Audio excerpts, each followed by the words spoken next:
Welcome to IQ academy online classes. Right, ఈరోజు ఏంటంటే మనం మన వొకాబులరీ సిరీస్లో ఫోర్త్ పార్ట్ అనేది చూడబోతున్నాం. ఆల్రెడీ ఈ సిరీస్లో ఏంటంటే ఆల్రెడీ 3 పార్ట్స్ అనేవి అప్లోడ్ అయిపోయాయండి. అప్లోడ్ అయిపోయాయి. ఒకవేళ మీరు ఆ పార్ట్స్ అనేవి చూడకుండా ఉంటే ఒకసారి చెక్ చేయండి, ఒకసారి చూడండి. ఓకేనా?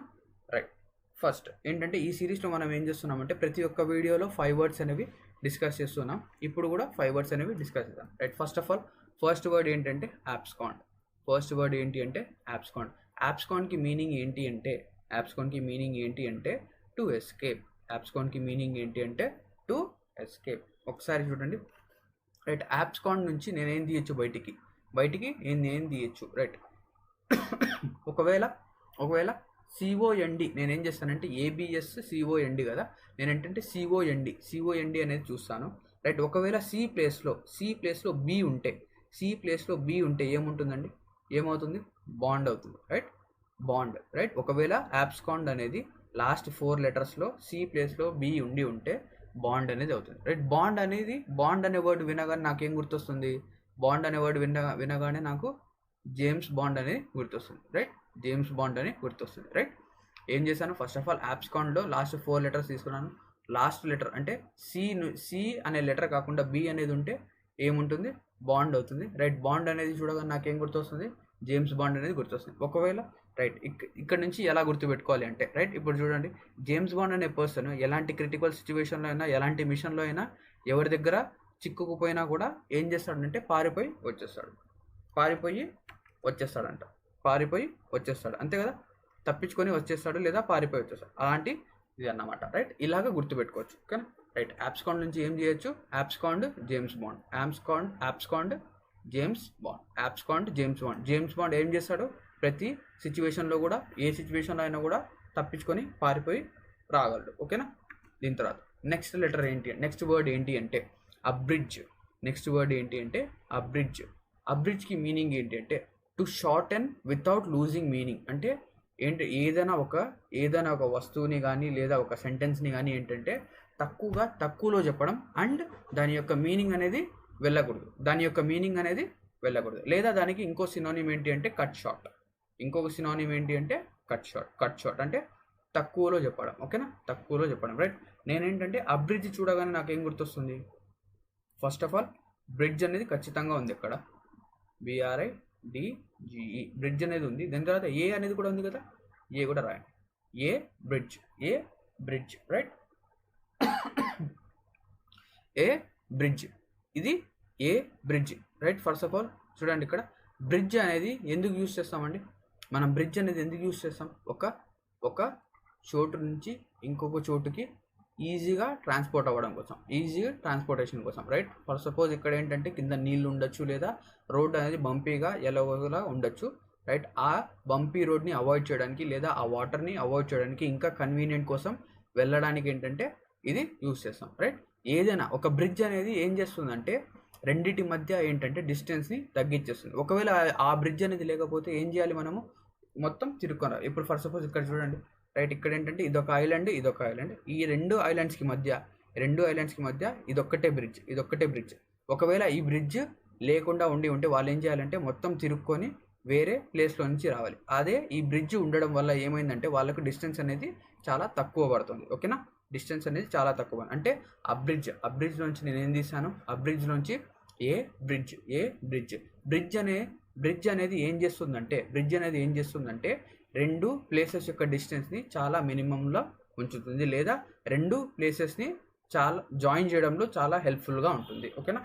Right, A bridge to shorten the distance. ఒకవేళ ఈ కింద ఉన్న బ్రిడ్జ్ అంటే ఈ బ్రిడ్జ్ అనేది ఒకవేళ లేకపోతే వాళ్ళు ఏం చేయాలి? మొత్తం తిరుక్కొని రావాలి. అంటే మొత్తం ఈ ఐలాండ్ మొత్తం తిరిగి ఇలా రావాలి. ఓకేనా? రైట్, నెక్స్ట్ వర్డ్ చూడండి. నెక్స్ట్ వర్డ్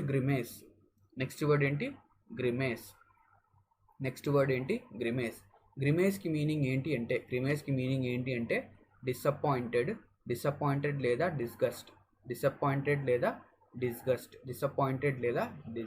ఓకేనా? ఇప్పుడు గ్రిమేస్లోంచి ఏదో వర్డ్స్ తీయాలి. చూడండి, ఫస్ట్ ఆఫ్ ఆల్ గ్రిమేస్లో ఫస్ట్ 4 లెటర్స్ చూడండి. GRIM.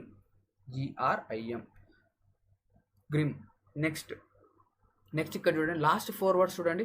MACE మేస్ ఉంది, రైట్. ఒకవేళ ఎం కాకుండా ఎఫ్ ఉంటే ఏమవుతుంది? ఫేస్. చూడండి, ఫస్ట్ ఏం చేస్తాను, ఫస్ట్ 4 లెటర్స్ రాశాను గ్రిమ్, దాని తర్వాత లాస్ట్ 4 లెటర్స్ రాశాను, దాని తర్వాత ఎం ప్లేస్లో ఎఫ్ పెట్టాను. Grim face. గ్రిమేస్ అంటే గ్రిమ్ ఫేస్. ఓకేనా, గ్రిమ్ ఫేస్. ఇప్పుడు కనుక మీరు చూస్తే, రైట్, గ్రిమ్కి మీనింగ్ ఏంటి అంటే డల్ అని అర్థం. గ్రిమ్కి మీనింగ్ ఏంటి అంటే డల్, రైట్.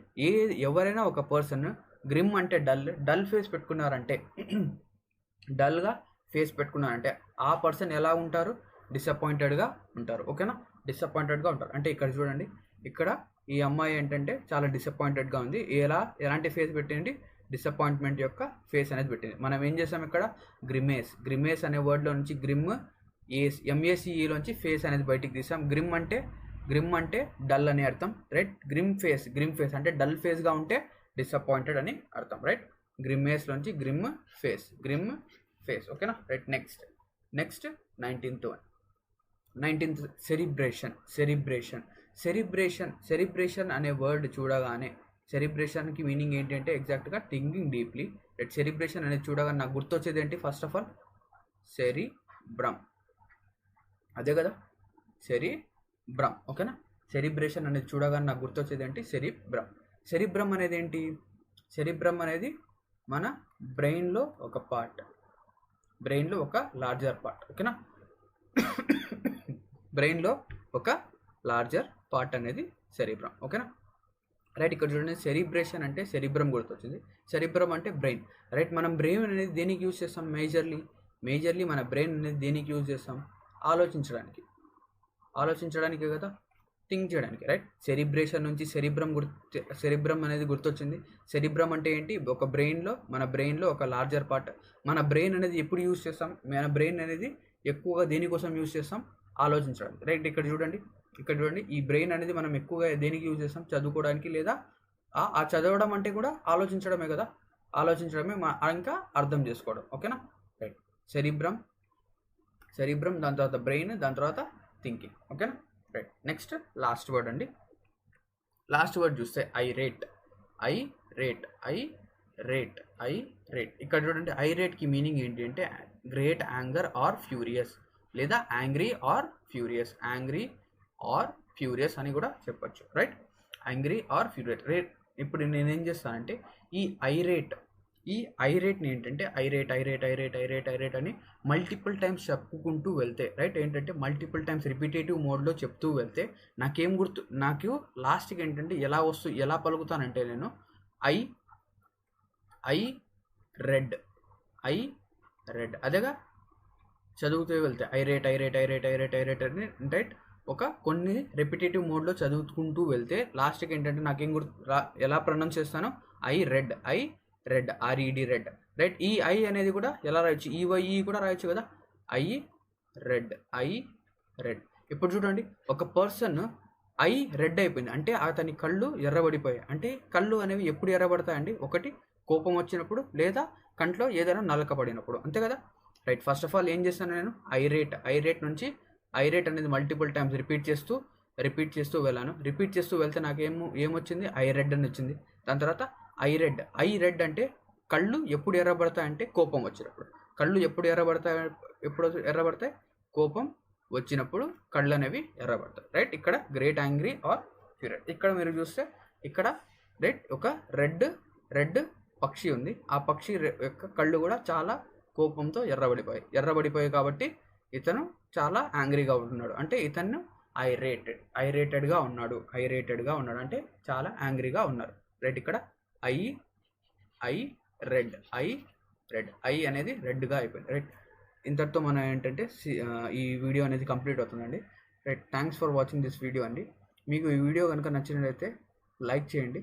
మీ ఫ్రెండ్స్కి ఎవరికైనా ఈ వీడియో ఉపయోగపడుతుందంటే తప్పకుండా షేర్ చేయండి అండ్ మా ఛానల్ని సబ్స్క్రైబ్ చేయండి.